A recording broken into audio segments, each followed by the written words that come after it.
Alrighty, welcome to the basement.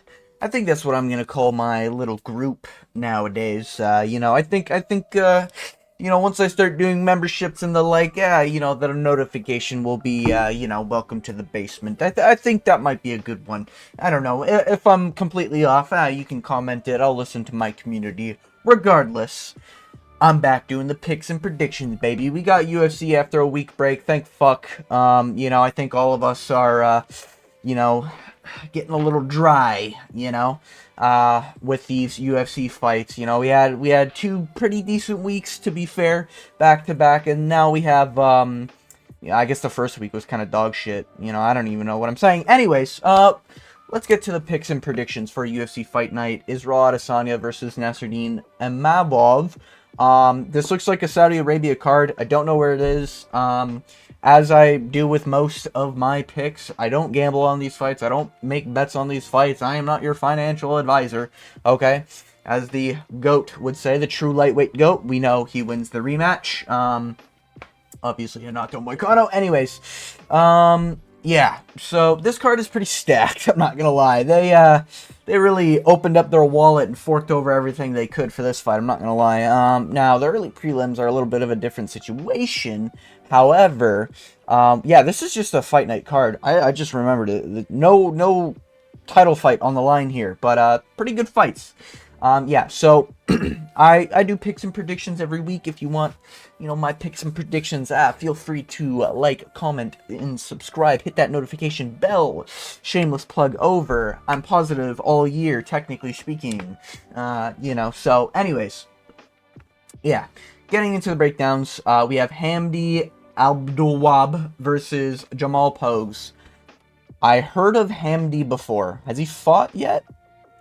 It was a draw with Dontel Mays. That's where I'm remembering this name from. That was 3 years ago? Ooh. Ooh, brother. Ooh. Okay, Jamal Post sucks, though. Like, he sucks. But, like, heavyweights all suck. But he has fought in the last year. Like, this is the problem with these fucking heavyweights. Obviously I have God descending in my background, by the way, that's why it's so bright. Totally not an issue with my camera's brightness settings, nothing like that. Just if you're confused, but yeah. Anyways, I'm gonna go with, but heavyweights are shit, man. Ugh. I'm gonna go with Hamdi Wahab. Jamal Pogues does really suck. He is really shit. Like, there's nothing really good about Jamal Pogues. Hamdi, at least, isn't coming off of a loss. There's not really anything good I can say about it. Draw against Dontel Mays is not a good look. But at the end of the day, I mean, like, Jamal Pogues is just a fat guy who's in heavyweight. Hamdi at least looks like he's got muscle. Actually, height, Jamal Pogues is higher. Weight doesn't matter. Jamal Pogues does have a better reach. Yeah, I don't really know anything about Hamdi. I'm just going to go with Hamdi because he's 5-0. Yeah, that's why you don't take my betting advice. Anyways, Bogdan Grad versus Lucas Alexander.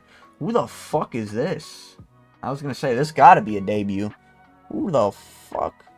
Versus Contender Series. Takes the SD. Is that split decision? Ooh.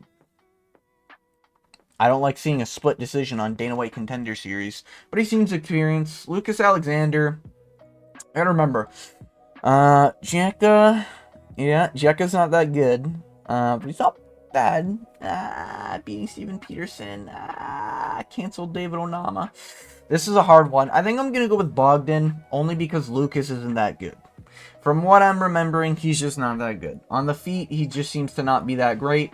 KO in the first round. Can't really tell too much from a KO in the first round, but that was 2 years ago. Don't like the inactivity. And then, he outstruck Steven Peterson. Who doesn't? But yeah. No, I'm going to go with Bogdan. Mainly because there's another Bogdan that I know of. The Anthony Smith on paper, some people call him. That should actually be his nickname. He should change his nickname to that. That'd be sick. Anyways, Jasmine Judah Vicious. I've been waiting for this moment. Now, if you don't know, I do a high-tech method in order to figure out women's MMA picks, because as we all know, they're the fights that we all wait for. So right here, Yeah, that's right. That's right. I got a coin. And if you've been around this channel, you'll know we do the coin flip, baby. So let's find out who we see. Heads on the left, tails on the right. We got heads. All right, that's Jasmine Judavicious, you know, Myra Bueno Silva, you know, she ended up not being that great. We saw in the Raquel Pennington fight, I believe that's where we saw it from. You know, Jasmine Judavicious, she's Canadian, I believe. Hey, repping the flag. We love that. Because all our great fighters are women. Fucking guys. Get some testosterone in those fucking nut sacks of yours. Anyways, she's the taller woman, you know, she's got the reach advantage, like, what doesn't this girl do? You know, anyways, yeah, I guess we're going Jasmine. 29-28, as, the women decisions typically go. Anyway, for us, Ziam versus Mike Davis. I'm gonna go with Mike Davis. Mike Davis is actually really good, he just doesn't fight. Typically, he'll fight whenever he needs a paycheck. He's like if Kevin Holland took his career seriously. Kind of. Not really, because Kevin Holland's way more active, to be fair. To give Kevin Holland credit where credit is due, he's more active than Mike Davis. But, you know, this is a quick turnaround for Mike Davis, technically. He's still flawless. He probably took this fight because he could see him beating Faracion. If I remember correctly, this guy... Oh, yeah, he got that KO on Frivola. Oh, I don't like remembering that. Ginger Brothers. Oh, no. Anyways, I might have to pick him just because of that. No, I'm joking, obviously. But, yeah, Faracion isn't that bad. He's got a good striking, right? But I think Mike Davis, at the end of the day, is just a really solid fighter everywhere. I think Faris Ziam, however the fuck you pronounce his name, I think he's mostly relying on his opponents having a big opening. Steamroller Frivola, Chinny, you know what I mean? So, kind of sucks there. He also took it to the third round to get that finish. It took way too long, leaving it kind of close in moments, but I think Frivola was comfortably down 2 rounds. So Ziam, I think, was winning there. If I'm remembering correctly, I could be totally wrong there. But, yeah, I think Mike Davis is just a really good fighter everywhere. His last fight, I think he absolutely dominated. Yeah, against Natan Levy. Yeah, man. Yeah. You know, I could see Natan Levy giving Faracion some problems, you know, because Natan Levy's not the chinniest of fighters. So I'm going to go with Mike Davis. I think he's just a solid fighter. I think Faracion gonna go back to the gulag. Go fights amongst you unranked motherfuckers. Mike Davis looking for his first ranked opponent after this shit, you know, in 3 years. Anyways, Terrence Chinny McKinney versus Damir Hadzovic. Wow. Damir, eh? Yeah, I haven't seen this guy fight, I'll be honest with you. July? Yeah, this was before my time. Yeah, so, I'm gonna go based off looking at his inactivity.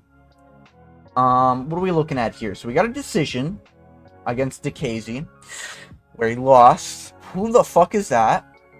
You know, got submitted by Hanato Moicano, as the GOAT does. We all know GOAT things. Oh, fuck. Do we see a KO? Okay, KO in round 2. Okay. Against that guy. Okay. Do we see another KO? Oh, brother. So, this is going to be hard. Because McKinney's actually, no, he's kind of shit. I'm not going to lie. Even his his ground game isn't even that good either. You know? Damir, he's 38. But honestly, he's probably got the better chin, as sad as that is. You know, I haven't seen Damir fight. Maybe he's got a horrible chin. Fuck! I can't pick Terrence McKinney. I can't. He's got one of the worst chins. He's got a Phil Hawes level chin. I can't pick Terrence McKinney. He also has really bad habits. He always hunches every time he's about to take damage. Not a good habit. But he should be the pig, but he's not. I'm gonna go with Damir. I can't pick Terrence. You understand this, right? I don't even hate Terrence McKinney. I actually root for Terrence McKinney every time I see him fight. You know, young guy. He's just trying to make it in the world, man. You know, but he keeps on trying to get game plans and he keeps on trying to work on it, but his chin just doesn't hold up, man. He gets knocked out in the worst way possible. A human being should not be allowed. God should not allow humans to get knocked out the way Terrence McKinney does. You know? Fuck, man. I'm gonna go with Demir only because I can't trust Terrence McKinney's chin. I'll be rooting for Terrence McKinney, though. I hope he wins and I get the pick wrong. Hopefully. But yeah, anyways, that's my pick. I am not your financial advisor on these prelims, I'll tell you that much. Moving on, we have Shamil Gaziev. Some would say Lucas Tracy's boyfriend. Others say Lucas Tracy's sort of student, you know. Lucas Tracy knows the way of the blob. He's trained under the great MMA guru back when Lucas Tracy was a part of that community. People forget, man. MMA Guru started the timeline. Anyways, Shamil Gaziev, eh? Now, Thomas Peterson, from my memory, he did beat Muhammad Usman, but this was close, right? It was close, but it was like, you give it to Thomas. I think Mo Usman sucks ass. Also beat Jamal Pogues, eh? I don't think Shamil Gaziev is that good. I really don't. Like, I just keep on thinking of that performance where he's just standing there, eating jabs to the face. You know? Literally having fucking, diabetes in the middle of the octagon, I guess. He contracted it out of nowhere. But, you know, fucking heart failure due to fat overload. You know, I'm going with Thomas Peterson. I don't think Shamil Gaziev's that good. You cannot have the performance you had against Rosenstruik and be considered a legit fighter, in my opinion. Former pro volleyball athlete, if that's what you want to call it. I don't care. I'm going with Thomas Peterson. I think Thomas can get it done. You know, I think he's 2-0 in the UFC so far. Keep the train going, you know? Keep the train going. Anyways, moving on. We have to the real... Okay, not the real ones yet. But we have some good fights here. On the main card, we have Muhammad Naimov versus Ken Offley. Yeah, I'm going with Muhammad Naimov. Naimov is a cheater. He is a dirty cheater, but he did do well against Nathaniel Wood. Granted, he did cheat. Why am I looking at this? He did do well against Nathaniel Wood, right? That's who I'm remembering him fight. He did do well against... Uh-oh. That's not who I'm thinking this is. Oh, shit.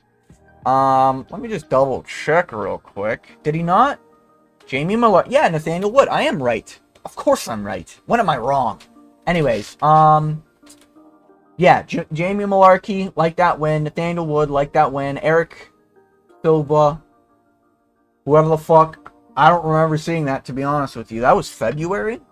Damn, I just don't remember that straight up. Lost to Felipe Lima. I think Felipe Lima has kind of been FRANCH now. He got choked out, though, which is kind of like the big uh-oh. But Muhammad Naimov, I think he just got overconfident, made a mistake. It is what it is. I think sometimes it happens. I'm going to go with Muhammad Naimov. I think he's still solid. You know, if you beat Nathaniel Wood and you beat, even though it was like he got them nut shots in, you know, he made sure Nathaniel Wood never had kids. But, yeah, I think he's just good. You know, I think he's just solid boxing. And I think this Offley guy, he's a little too late to the party, you know what I mean? You know, age advantage doesn't really matter too much. Height and reach advantage, I like that on someone who I can trust with the striking. He probably has been working with his team. It's been a year, so, or not a year. Whenever the fuck he fought Lima, it's been a year. You know, Felipe Lima's done things by then, but yeah, you know, I just think Naimov's good. I think his hands are good. I think if you can knock out Jamie Malarkey, I can trust you can knock out someone with a bad chin. If you can strike with Nathaniel Wood, I can trust that you can still, like, strike with decent level comp. You know, Khan awfully, I haven't seen enough from this guy. And he lost his debut. What more do you want? Anyways, moving on. Ikram Aliskerov versus Andre Muniz. Ikram got project. Yeah, that's right. Robert the Grin Reaper Whitaker knocked this guy out via uppercut. Same way he lost his bout to Hamzat Shemaev. However, Ikram Aliskerov is actually not that bad. Andre Muniz is like, his time is kind of over, right? And he was considered like this good level grappler, and then he got fraud checked by Paul Craig, the great Paul Craig. As long as yeah, this is the same guy, right? 2023, yeah, he got knocked out. Not knocked out, he got TKO'd while he was on bottom. And then, yeah, submitted by Brendan Allen. Like, I think Ikram's at least Brendan Allen tier. You know, I think Ikram's at least Brendan Allen tier. So I think Ikram Aliskerov gets it done. I think he'll be more motivated than ever. I am worried that he gasses. He does look tired in fights. Really worried about that. But I think he'll do better against Andre Muniz than some people have. Like Paul Craig. You know, I think Ikram Aliskerov is probably better than Paul Craig everywhere. So maybe not the ground, but yeah, I do think Ikram Aliskerov's got this in the bag. He's probably a crazy favorite. I don't look at the odds for this. I don't look at any other picture predictions before I make my picks and predictions. But yeah, anyways, moving on, Said Nurmagomedov versus Vinicius Oliveira. Here's the problem with Vinicius Oliveira. He has this thing where he's the striking version of Christian Rodriguez. He'll take rounds off to then secure the later ones, you know? Sopaj, I think, was up, or Sopai, however you want to say his name, I think was up 2 rounds going into the third, and then he just gassed out, and Vinicius just took control of that fight. Since then, Vinicius has been on a little bit of a streak, I think, right? He's knocked out Bernardo, and then he fought Ricky Simone. A lot of people... Did I say knockout Ricky Simone? He fought Ricky Simone. I can't remember. Anyways, a lot of people put a lot of stock in Ricky Simone. I was on the Vinicius Oliveira side. I just think Vinicius Oliveira is, like, pretty good. I actually don't remember if I was on his side. I think I was probably, like, thinking about picking him, but I bought into the hype of Ricky Simone, or I wasn't doing predictions. And I must have been. That was June? Maybe I didn't. I don't remember.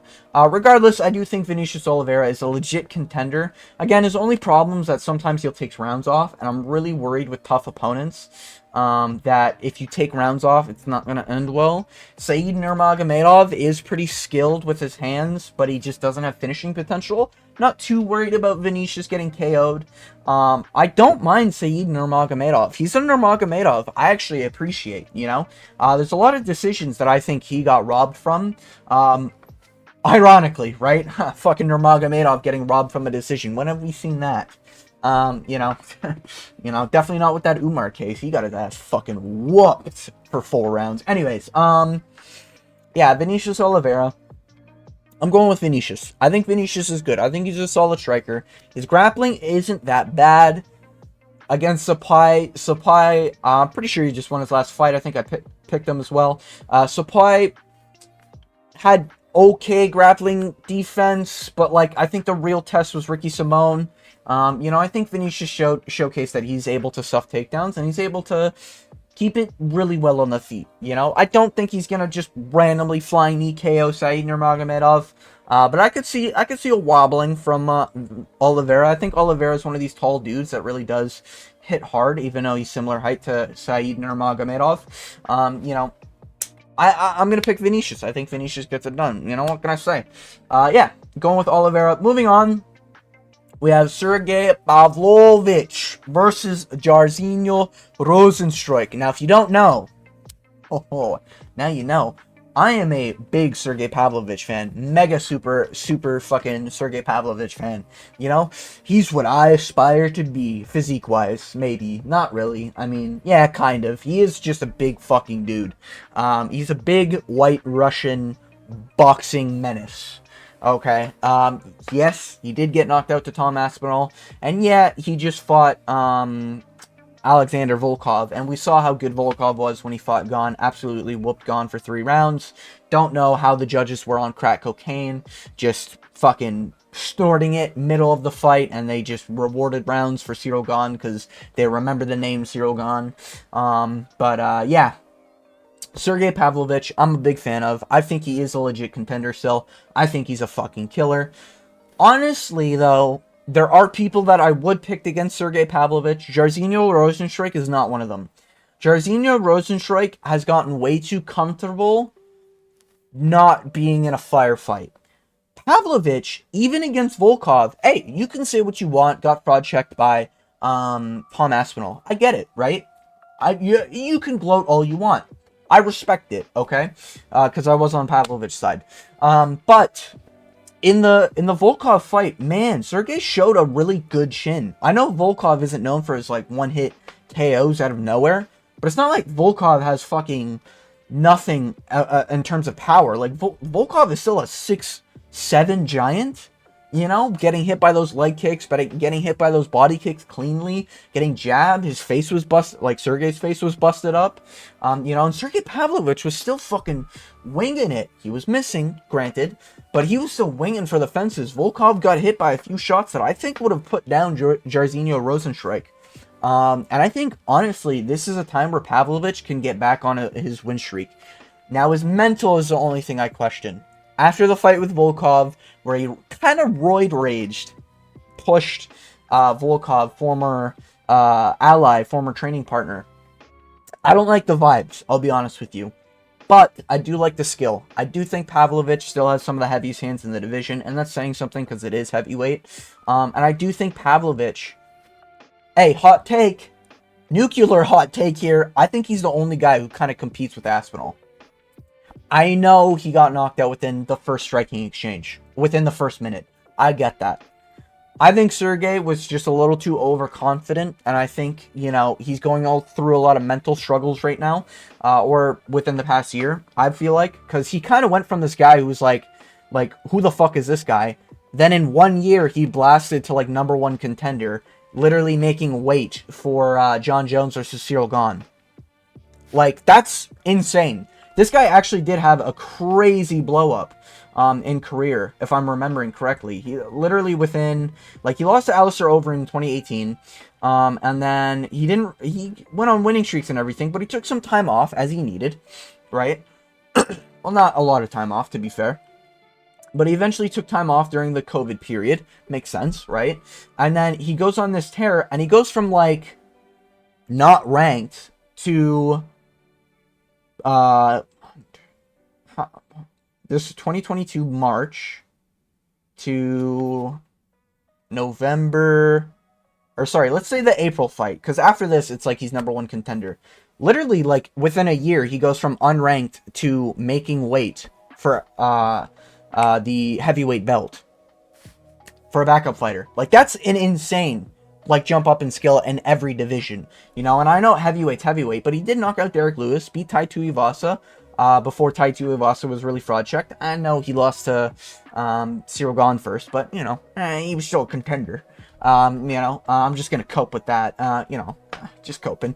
But yeah, he did knock out Curtis Blades within a round as well. And I do think that Pavlovich is that sort of technique to get rid of Aspinall, and now that I've gone through that rant, I'm going to pick Sergey Pavlovich to knock out Rozenstruik. He's just way too comfortable when he's outside of range. I get it, he's an accredited kickboxer. I picked Rozenstruik in the past. I like Rozenstruik, but he's too, like, plotty, and he's too, like, you know, as an MMA guru would say, plotty, but he's too stiff, you know. He doesn't move a lot. Like, he moves his shoulders with his head a lot, and I feel like that's a great way for Pavlovich to just, like, hook over the top fucking KO like he was trying to do with Volkov. And I would put, I wouldn't actually put money, but, you know, if I was to bet, I would bet Sergey Pavlovich is definitely try to figure out a game plan going in against Rozenstruik, because, you know, Rozenstruik isn't known for having a crazy chin. It's heavyweight. And I think Pavlovich is the guy to get it done. I'm going with my man, White Power, Sergey Pavlovich. Yeah. Yeah. Sergey Pavlovich. Yeah. I just keep on thinking of that post he had, fucking Hitler's dream, all that other shit. He posted that, had to remove it. That was fucking funny. You know, Tom Aspinall's nightmare, John Jones's fucking. Anyways, moving on. So the co-main event, Shara Bullet versus Michael Venom Page. I'm doing it. Oh, you thought I had hot takes before. Ooh, I'm doing it. MVP, I think, beats Shara Bullet. MVP has some of the best game planning, I think, in the game of MMA. And I don't mean... Like, I know when you hear that, it's like, well, he just got out grappled by Ian Gary and held down and da-da-da. Hey, guys, look how good fucking Ian Gary's grappling was against Shavkat Rakhmonov, you know? Look at how good he was. You know, guys? No, but seriously, I do think MVP does have game plans when he goes into fights. You know, I do think he kind of like... I think a good example is when he was trying to get that elbow. He was constantly trying to land on Kevin Holland. I think that's a great example. He kept on landing big shots on Kevin Holland through, like, sneaky combos. And I think he's really good at practicing those. I think he's really good at, like, okay, this guy does this all the time. I'm going to do this. I think Shara Bullet leaves himself open sometimes. I'm not saying MVP doesn't, but MVP normally is doing it on purpose. Shara Bullet gets tagged, and it's not really looking like it's planned. And while Shara has shown he's got a good chin, he is ginger. And as we all know, us gingers might not look like it now because I got the God rays on me. We don't have good chins, all right? That's just a fact. Biology was not kind to us. But, you know, Michael Venom Page, I think, is really, really good, as he has been chinned before, and he is getting up there in age. I think he's got, like, that... what's his name? Wonder Boy effect, where it's just like, it doesn't matter the age, this guy's a fucking killer until he's in like the 45, 46, you know what I mean? I think his karate style works. I think his stance is great for this matchup, and I think if anyone is going to piss off the other to initiate a striking match, it'll be MVP pissing off Shara Bullet by, like, staying on the outside, constantly bouncing around, you know? I think that is the style that will frustrate Shara Bullet, and Shara Bullet will try to rush in there. He'll try to go for his combos, and I think MVP will be watching his combos from his last fights, especially that double bit spinning back fist, you know? I think MVP will be waiting for those opportunities to then go in for the kill. You know, I do think that's where Shara Bullet weakness is. I think it's going to be a counter striker that's going to, you know, get Shara Bullet off of his, you know, twinkle toes, get him down. And if MVP really wanted to, seriously, he could just take this guy down, and Shara Bullet would just be sitting there on bottom the whole fight. He has no ability to get up. His takedown defense is non-existent. He is active on the ground, but that doesn't really mean much if you have someone actively trying to go for a finish while they're on top of you. You know, not like Bruno Silva. Right? So I think MVP is definitely going to get it done. I think MVP, if we're looking at the more dangerous one, I think MVP is more dangerous. The only time he's really been chinned is where he was getting up awkwardly from Douglas Lima. And arguably, he beat Ian Gary, guys. Arguably beat Ian Gary. You know, I'll cope with that. You know, I'll think that to myself. Insane reach, by the way. 200 centimeters. This guy's got a crazy reach, and he's going to be taller. I think he's just like... I think he is just slightly better everywhere. I say that a lot for fighters. I think he is. I don't think his speed is probably as good as Shara Bullet's. Like, I think his hand speed is a little bit better.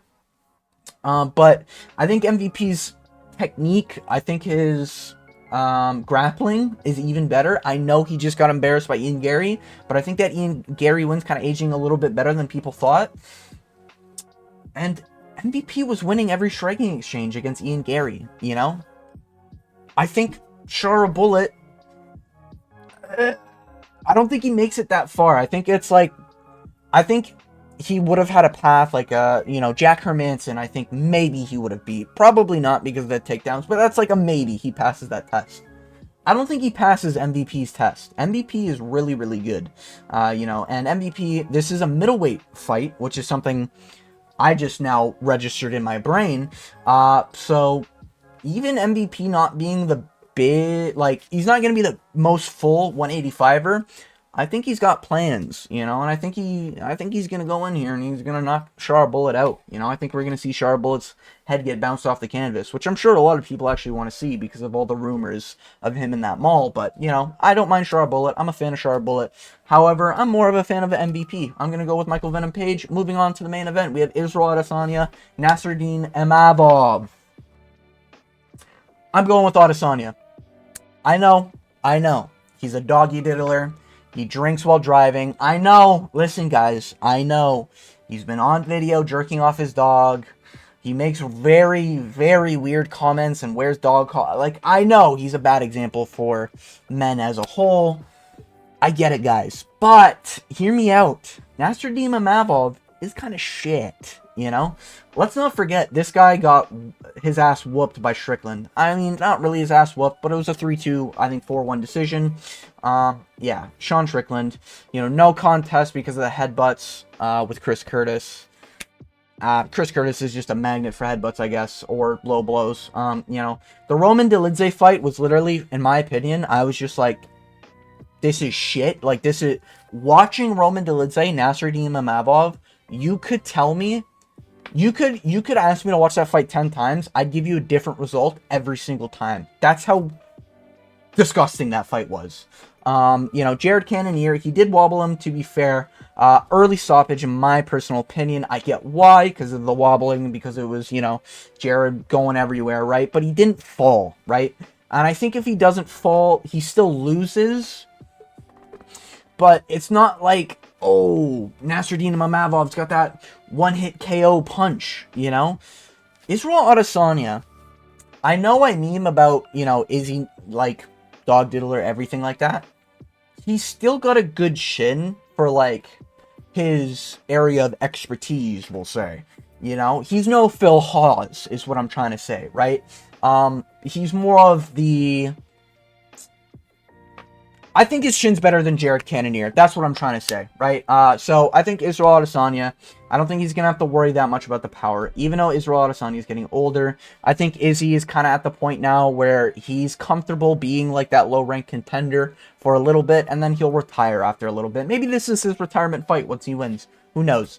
Because, you know, he's not getting past Sean Strickland. I'll tell you that for sure. Hey, I got that prediction right. If you're looking for picks and predictions every week, I do this shit weekly or whenever there's an event.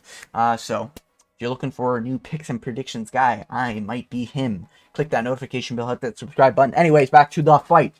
Yeah, Isreal Adesanya versus Nasruddin Imavov. I'm going Izzy. I think as far as striking goes, as much as I shit talk Izzy for like being shit, his legacy being horrible because it's effectively just a robbery over Robert Whittaker. Close fight, not a robbery. But, you know, I like pushing the narrative, right? Close fight against Robert Whittaker in the rematch, obviously. I'm not talking about the first one, dumbass. And then Jared Cannonier, Marvin Vettori, what, twice? 3 times? I think twice. And who else? Like who?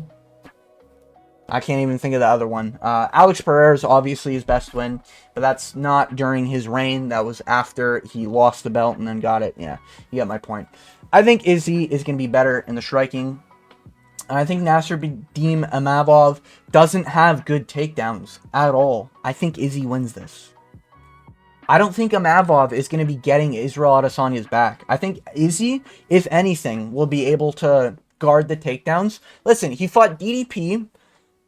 He fought DDP, Alex Pereira, and Sean Strickland in his last 3 fights. Those are 3 champions / former champions, right? One of them might be the best fighter of all time, right? Imavov has fought Brendan Allen,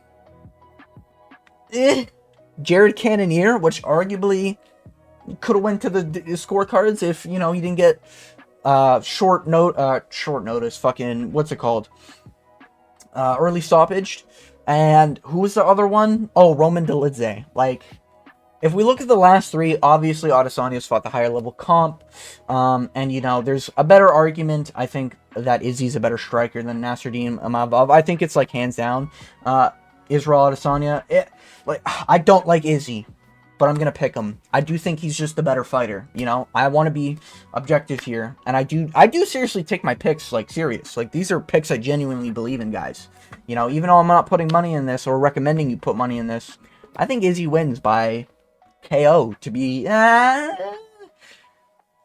he could, honestly. But I think Isreal will win, I think probably 4-1. I think 4-1 comfortably, and I think there might be one time where Nasruddin Imavov gets a clean takedown. And then I think for 4 rounds, it's going to be Isreal Adesanya just out counter-striking Nasruddin Imavov. You know, and Imavov doesn't take damage well. Another thing in his game, when he gets hit, it looks like he gets wobbled. It looks like he's getting hurt. I don't like that for a fighter, you know? So, arguably did better against Sean Strickland. Just saying. Got that pick right. Sean Strickland versus Adesanya. I got that one right. I'll never live that down. Pick Sean Strickland by decision. Anyways, said he was going to drop him in the early rounds. Anyways, yeah, that's my picks and predictions for UFC. I'm guessing this is Saudi Arabia because of the time of the card and because... Holy... You're joking. Oh, brother. Oh, no, this is early in the morning. Never mind, I'm chilling. Yeah. Guessing because of the time zone. I'm guessing because of how stacked this shit is. It's Abu Dhabi. Or Saudi Arabia somewhere. So, with all that being said, those are my picks and predictions. You know, Isreal, real quick recap for the main event. Isreal Adesanya by decision. Michael Venom Page by finish. Sergey Pavlovich by finish. Vinicius Oliveira by decision. Ikram by finish. And Naimov by 3rd round TKO. Yeah, that's my picks and predictions for UFC fight night. Adesanya versus Imavov. Yeah. With all that being said, thank you for watching. If you made it all the way to the end of this video. You know, I just, as always, hope you have a wonderful day.